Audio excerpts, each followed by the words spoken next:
Кутмандуу кечиңиздер менен бүгүнкү кеченин күйөрмандары, ардактуу теле көрүүчүлөр. Саламатсыздарбы, ардактуу коноктор. Жаңы жылдын алгачкы күндөрүндө мына ушундай керемет кечеде сиздер менен жүз көрүшүп турганыбызга кубанычтабыз. Ооба, кыргыз, казак ит агытып куш салат. Манас айтат, комуз чертет, шаттанат. Куу чөп менен оозун сүртүп мактанбай, бир мактанса өнөр менен мактанат. Дал ушул ырда айтылгандай, казак кыргыз эли эзелтен тектеш бир тууган эл.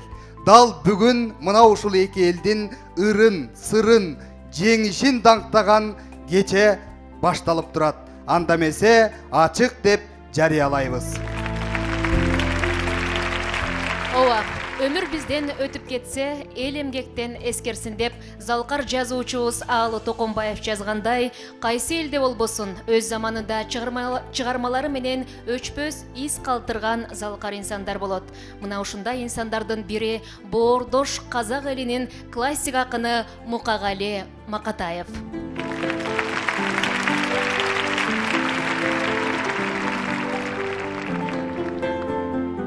Туура айтасыз. Чындап, чыгып кетсе чыгып кетсин чымынжан.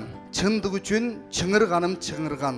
Акындыгым кокотыйын бүгүнкү мезгил күйүүсү угулбаса ырымдан дегендей, Мукагали Макатаевдин поэзиясынын өзгөчөлүгү ал өзүнүн мекенин, элин, жерин, ошол эле элдин жеңиши менен кейишин жана замандаштарынын арманын, сагынычын өз боёгу менен, өз ыры менен, өзгөчөлүгү менен ыр аркылуу калкка, журтка жеткирип тургандыгында.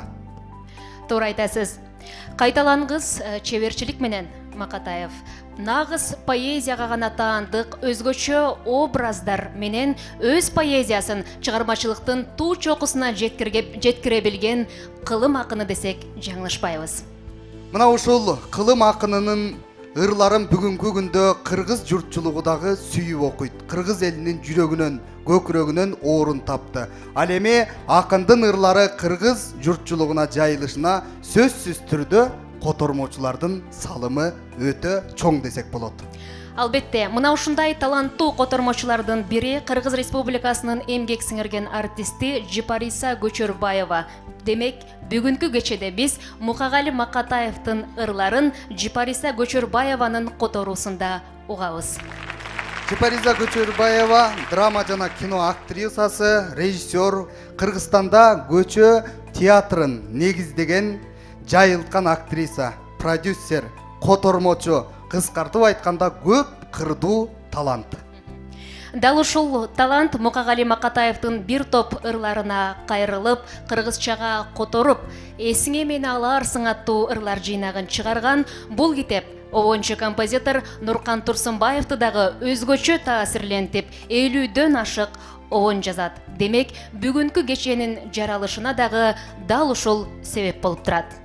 Албетте, Кыргыз Республикасынын эл артисти, көптөгөн эл аралык сыйлыктардын лауреаты Нурканбек Турсунбаев көп кырдуу талант, драма жана кино актеру, обончу композитор, анан кесиптеш. Бүгүнкү күндө биз кээ бир учурда 14 кишинин тилин таппаган учур болот. Ал эми биздин агайыбыз 14 музыкалык аспапта ойноп, бүгүнкү күндө көптөгөн чыгармаларын кыргыз элине, журтчулукка чагылдырып тартуулап келатат. Албетте, ал эми обончу композитор катары айтсак, 800дөн ашуун обондордун автору, көптөгөн спектакльдерге, кинофильмдерге музыка жазган. Нуркан Турсунбаев агабыздын бүгүнкү күндө жазган ырлары, обондору дагы эл аралап, эл сүймөнчүлүгүнө айланып, ийгиликтерди жаратып келет. Туура айтасыз. Анан дагы бир айта кетчү нерсе, Нуркан Турсунбаев бүгүнкү күндө 80 жашты таяп калса дагы карыдым, арыдым дебей, болгон өнөрүн, талантын элге тартуулап келе жатат. Эми ардактуу теле көрүүчүлөр, бүгүнкү кеченин катышуучулары кыргыз, казак бир тууган, киндик кезип кир жууган дегендей, кыргыз менен казактын достугун, ырын сырын мактаган эсиңе мени аларсың аттуу поэзия кечебизди ачык деп жарыялайлы.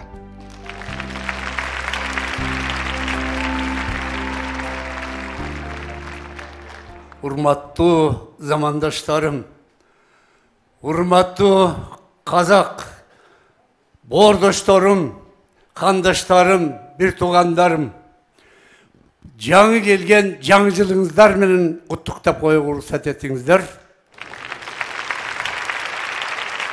Мына бүгүнкү кече казак менен кыргыздын достугунун кечеси.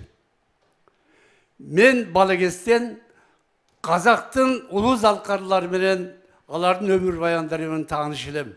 Жамбыл Жабаевдин, аксакалдын, бабаларыбыздын анын кинолору менен, Абай Куранбаевдин, Муктар Абыезовдун, Мукагали Макатаевдин поэзиялары менен, алардын драмаларында башка ролдорду ойногом.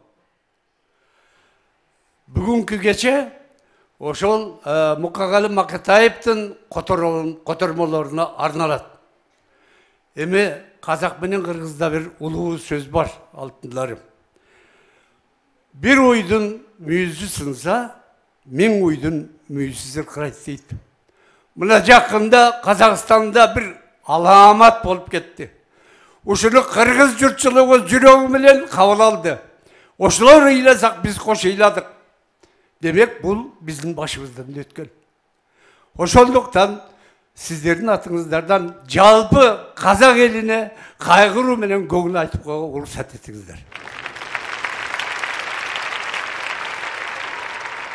Кыргызда буğday наның болбосо да, буğдайда сөзүң барбы деген сөз бар. Ошондуктан бүгүн Мукагали Макатаевдин чыгармалары казак туугандарыбыздын, досторубуздун ошо көңүлдөрүн көтөрүп, алардын ошо жакшы ниетте, жакшы кадыр баркта болушун каалоо менен кыргыз журтубузда, ошондой эле казак журтубузда, ала тобузда эч качан жамандык болбой, жакшылык болуп, дайыма ынтымакта бар бололу.